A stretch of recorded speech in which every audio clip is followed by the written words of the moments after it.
वहाँ पे जो देखा, जो पढ़ा, उनके जो ऊपर गुंबद, उनके स्ट्रक्चर मंदिरों के, उनकी जो नक्काशी है उस पे जो चित्रकारी करी हुई है बहुत ही नेक्स्ट लेवल है। मतलब आज की डेट में तो एक साथ यहाँ देखने को मिल रही है, मुझे नहीं लगता सेम चीज़ कहीं और देखने को मिलेगी। सबसे महंगी ट्रेन आ गई, पैलेस ऑन व्हील्स।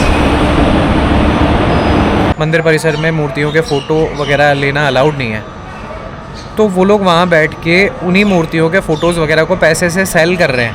वो चीज़ अलाउड है, लेकिन आप फ़ोटो खींचोगे वो अलाउड नहीं है।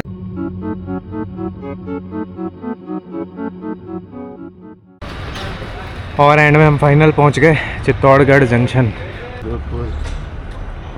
इनका टिकट बस से है, मेरा ट्रेन से है। एंड टाइम पे जो मिला वही करवाना पड़ा। अब यहीं बैठना पड़ेगा जब तक नहीं आती। महाराणा प्रताप का स्टैचू लग रहा है दोनों साइड में। तो ये है चित्तौड़गढ़ का रेलवे स्टेशन।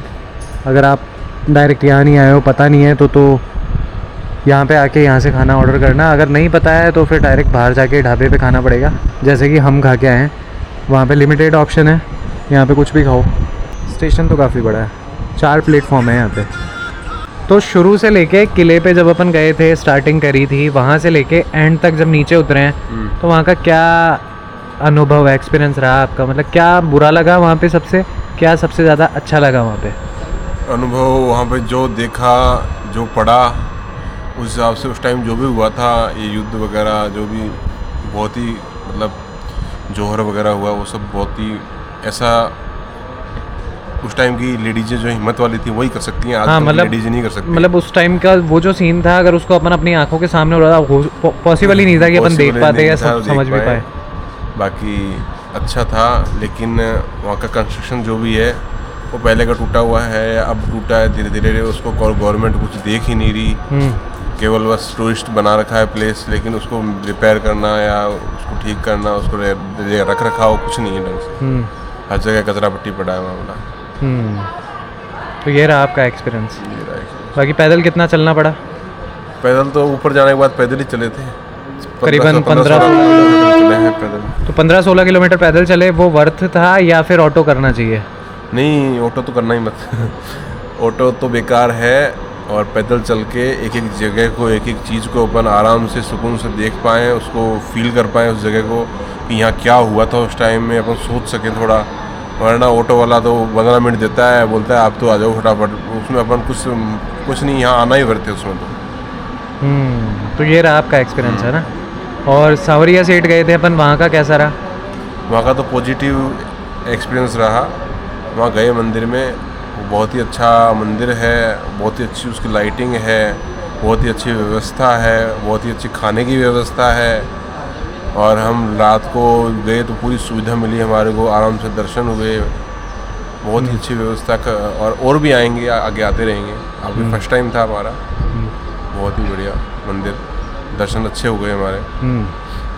तो कहाँ से आए थे आप यहाँ पे? हम आए थे कोटा से। तो भैया हम पहुंच गए और बैठे हैं चित्तौड़गढ़ वाले जंक्शन पे। अब मैं पूरा बताता हूँ, जैसे कि इन्होंने अभी बताया, मैंने वीडियो में अटैच करूँगा इस चीज़ को। चित्तौड़गढ़ का जो किला है, उसकी जो कहानियाँ हैं वो बहुत ज़्यादा प्रसिद्ध है। मतलब राजस्थान का सबसे बड़ा फोर्ट माना जाता है और सबसे ज़्यादा मजबूत, जिस पे आक्रमण हुए थे सबसे ज़्यादा। तो वो जो खंडर बन चुका है ना, एक तरीके से, मतलब 60% से ज़्यादा जगह जो है वहाँ पे टूटी बिखरी पड़ी है, वहाँ के अवशेष पड़े हैं ओनली। उसके अलावा आप टिकट लेके जाओगे, टिकट इतना महंगा नहीं है, शायद 20 रुपये का था, 40 रुपये का टिकट है किला घूमने का। सारी चीज़ों का उसी में इंक्लूड है। जो संग्रहालय है वहाँ का, जो कि काफ़ी ब्यूटीफुल दिखता है, उसका नाम है फतेह प्रकाश महल। उसको मेंटेनेंस के कारण बंद किया हुआ था पूरी तरीके से। तो एक तो वो डिसअपॉइंटमेंट हुआ कि यार इंसान कहीं बहुत दूर से घूमने आ रहा है, फिर उसको कम्प्लीटली वाला एक सेटअप ना मिले तो फिर बड़ा अजीब लगता है, इतना पैदल चल के भी। और जो स्ट्रक्चर है ना, अंदर काफ़ी सारे मंदिर हैं, जैन धर्म का है, हिंदू धर्म का है, बाकी तो इतने नहीं, लेकिन हाँ अच्छे अच्छे मंदिर है। मीराबाई का भी महल है, वो मंदिर है। उनके जो ऊपर गुंबद, उनके स्ट्रक्चर मंदिरों के, उनकी जो नक्काशी है उस पे जो चित्रकारी करी हुई है बहुत ही नेक्स्ट लेवल है। मतलब आज की डेट में तो एक साथ यहाँ देखने को मिल रही है, मुझे नहीं लगता सेम चीज़ कहीं और देखने को मिलेगी राजस्थान के अंदर। तो बेस्ट था किला, तो बहुत अच्छा है, पैदल पैदल घूमो आप। लेकिन एक तो ये होना चाहिए कि जो चीज़ें जिन रिनोवेशन की जिन चीज़ों को ज़रूरत है उनको क्विकली किया जाए, ताकि ऐसा ना हो कल को लोग बोले कि यार यहाँ तो प्लेन ज़मीन हो गई, यहाँ पे कुछ था पहले। तो ये चीज़ है। बाकी आपको घूमना है तो आप पैदल घूमो वहाँ पे मस्त, एक एक चीज़ को डीपली अगर एक्सप्लोर करना है। अगर आपके पास टाइम ही नहीं है तो फिर ऑटो से घूमो, ठीक है। ऑटो वाला लेता है, वैसे तो बोलता है 600-700 रुपये, लेकिन 300-400 रुपये में 300 रुपये में रेडी हो जाता है। एक वहाँ पे जगह जगह लिखा हुआ है, वैसे तो अलाउड है, देखो हमने तो लिया, लेकिन 1-2 जगह लिखा हुआ है मंदिर परिसर में मूर्तियों के फ़ोटो वगैरह लेना अलाउड नहीं है। तो वो लोग वहाँ बैठ के उन्हीं मूर्तियों के फ़ोटोज़ वगैरह को पैसे से सेल कर रहे हैं, वो चीज़ अलाउड है, लेकिन आप फ़ोटो खींचोगे वो अलाउड नहीं है। तो फिर यार ये डिफ्रेंशिएशन नहीं होना चाहिए कहीं से भी। पहले ट्रेन दिखाता हूँ, एक ट्रेन आ रही है मालगाड़ी।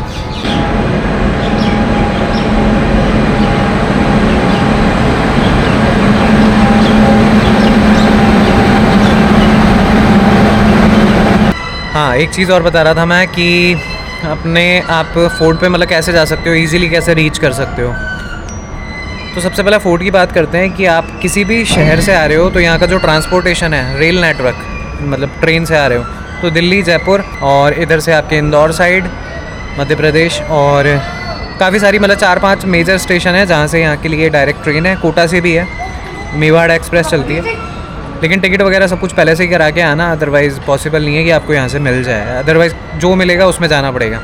फेयर कितना है, अगर आप बस से आते हो कोटा से, जैसे मैं कोटा से हूँ, तो पर पर्सन पड़ेगा 212 रुपये, ठीक है। और फिर यहाँ से आपको जो है फोर्ट पे जाना है, तो फोर्ट पे जाने का आपको पड़ेगा, ऑटो वाले हैं 20-20 रुपये लेते हैं, वो छोड़ते हैं एक चौक, सिटी वाले चौक पे। फिर सिटी वाले चौक से आपको 20-20 रुपये लेगा या 30 रुपये ले लेगा, वो छोड़ेगा किले के टिकट काउंटर तक। फिर किले के टिकट काउंटर से आपको टिकट लेना है 40 रुपीज़ पर पर्सन, 40 रुपये का पर पर्सन का टिकट है। तो टोटल कितने हो गए, 212, तो कोटा से 212 यहाँ तक के। उसके बाद 20 रुपये यहाँ से वहाँ जाने के, 20 वहाँ से 40, तो 240, 248 के बाद वहाँ से जब रिटर्न आओगे तो मेरे ख्याल से सेम फेयर लगना है, 40 रुपये वहाँ के जोड़ लो तो 248, 40, 288 के बाद सेम, मतलब 350 रुपये तो हो गए आपके फोर्ट घूमने और वापस नीचे आने के पैदल वॉक से। उसके बाद वापस जहाँ भी जाओगे तो 212 या 300 रुपये जो भी आपका फेयर लगेगा, तो अंदाज़न 600 से 700 रुपये में आपका ये फोर्ट का ट्रिप हो जाएगा, अगर आप रुकते नहीं हो तो। और अगर आप रुकते हो, होटल लेते हो, तो यहाँ पे प्राइस थोड़े से हाई है, बार्गेनिंग करनी पड़ेगी, फिर भी वो लोग 100-200 रुपये से नीचे नहीं आएंगे। तो 1500 रुपये से बोलते हैं, लेकिन 1200 पे आ जाएंगे, 1200 नहीं तो फिर 1000 पे लास्ट आपको तोड़ के लाना पड़ेगा। तो ये सारा एक चीज़ है कि अगर आप रुक भी रहे हो 1000 रुपये, तो वो 600 रुपये, 1600-1700, मतलब 2000 रुपये के अंदर ये पूरा ट्रिप कंप्लीट हो जाएगा अच्छे से। अब टाइमिंग की बात करें तो किले का जो टाइमिंग है वो टाइमिंग है सुबह 9, 9:30 बजे से, मतलब 9:30 बजे कम्प्लीटली ओपन हो जाता है, उससे लेके शाम को 6 बजे तक है ट्रेन का साउंड। तो उसके बाद अगर आपको लाइट शो भी देखना है, जैसे कि हमने तो देखा नहीं, वहाँ पे एक लाइट शो भी होता है, उसमें कहानियाँ बताते हैं कि पहले ऐसे हुआ था, ऐसे हुआ था, विद लाइटिंग, पूरा लाइटिंग में रहता है किला, म्यूज़िक वगैरह चलता है, वहाँ का फॉक और डांस वगैरह होता है। तो उसका फेयर अलग है, वो वहाँ पे शायद 200-250 रुपये करीब है मैक्सिमम। तो ये चीज़ है कि टाइमिंग तो 6 बजे तक है नॉर्मल विजिटिंग का, उससे पहले ही जाना पड़ेगा आपको, क्योंकि 4 से 5 घंटे मिनिमम लेके चलना है आपको किला घूमने के लिए अच्छे से डीपली। तो किले पे जाने का जो बेस्ट टाइम रहेगा वो रहेगा ओनली मॉर्निंग में। अर्ली मॉर्निंग आओ ताकि थकान भी नहीं होगी और मस्त घूम फिर के दिन में नीचे उतर जाओ, खाना पीना करो और वापस चले जाओ। तो चित्तौड़गढ़ का जो फोर्ट है ये एक पहाड़ पे मौजूद है, मतलब पहाड़ पे बनाया गया है। 7वीं शताब्दी में इसको जो मौर्य राजा थे, राजा चित्रांगद मौर्य, उन्होंने बनवाया था इसको। बाद में मेवाड़ के जो सिसोदिया शासक थे उन्होंने इस पर अपना आधिपत्य जमा लिया। इसके ऊपर जो है 3 मेजर अटैक हुए थे ऐतिहासिक घेराबंदी होने के बावजूद। यहाँ पे 84 जल निकाय थे, लेकिन 22 अभी भी हैं। और ये घुमावदार पहाड़ी जो होती है उस पर स्थित है पूरा किला। ये जहांगीर साहब आ रहे हैं आइसक्रीम लेके। तो जो रानी पद्मिनी थी और जिनको पद्मावती भी बोला और कर्मावती, इन दोनों के जौहर के लिए काफ़ी ज़्यादा फेमस है, और साथ में विजय स्तंभ और कीर्ति स्तंभ के लिए भी काफ़ी ज़्यादा फेमस है। सबसे महंगी ट्रेन आ गई, पैलेस ऑन व्हील्स। तो अपन जिस फोर्ट पर गए थे आज, चित्तौड़गढ़ फोर्ट पे, उसका जो शेप है वो पूरा, जब मैप पे देखोगे ना, जो हमारा मैप होता है, मछली के शेप का है वो पूरा। तो यहाँ पे जो 7 से 8 एंट्रेंस के दरवाजे हैं जिनको पोल कहा जाता है, उनकी सबकी अपनी अपनी एक अलग कहानी है। किसी ने अपने राजा योद्धाओं की मृत्यु देखी है, तो किसी ने आक्रमणकारियों से किले को बचाया है। उसके बाद घुसते ही हमने जो पहला प्लेस विज़िट किया था, देखना वीडियो में, वो है कुंभा पैलेस। मुझे मालूम नहीं था, मैंने अब जाके उसके बारे में देखा है, पढ़ा है। तो यहाँ पे लेडीज़ों के लिए सेपरेट था पोर्शन, जेंट्स के लिए अलग से सेपरेट था। और पता है जो कुंभा पैलेस है ना, वो इस किले का सबसे ज़्यादा प्राचीन वाला हिस्सा है, जो कि अब खंडर वाली व्यवस्था में है पूरा। ये कंडीशन है उस महल की, वो इसलिए है कि वहाँ पे जो हमले हुए थे इतने टाइम से, उन दीवारों ने जो चोटें झेली है, उसकी वजह से ये कंडीशन है। अब उस पर रिनोवेशन भी करें तो फिर पूरा ही चेंज हो जाएगा, वो पूरा नया सा लगने लगेगा। विंटेज वाली चीज़, हेरिटेज वाली चीज़ ख़त्म हो जाएगी। तो यहाँ पे सारी रानियाँ, मीराबाई वगैरह सब रहती थी। यहाँ पे एक भूमिगत मार्ग है नीचे से, जो कि सीधा तालाब तक जाता है, अंडरग्राउंड होकर सुरंगें। अब तो खैर बंद कर दी है। तो ये सारी सुरंगें बनाने के 2 रीज़न थे। पहला रीज़न तो युद्ध से बचने के लिए, अंडरग्राउंड निकलने के लिए। सेकंड रीज़न था जो स्त्रियां नहाने जाती थी तालाब पे, उन पे किसी की नज़र ना पड़े। तो रात हो गई फाइनली, हम लोगों का टाइम हो गया अपनी अपनी डेस्टिनेशन पे जाने का। ये जा रहे हैं जयपुर, मैं जा रहा हूँ कोटा, ये जाएंगे बस से, मैं जाऊँगा ट्रेन से। तो आज के ब्लॉग को यहीं एंड करते हैं। आई होप आपको ब्लॉग पसंद आया होगा। पसंद आया हो तो लाइक करना, चैनल को सब्सक्राइब करना। Thank you so much for watching. जय Shri Shyam, good night, bye.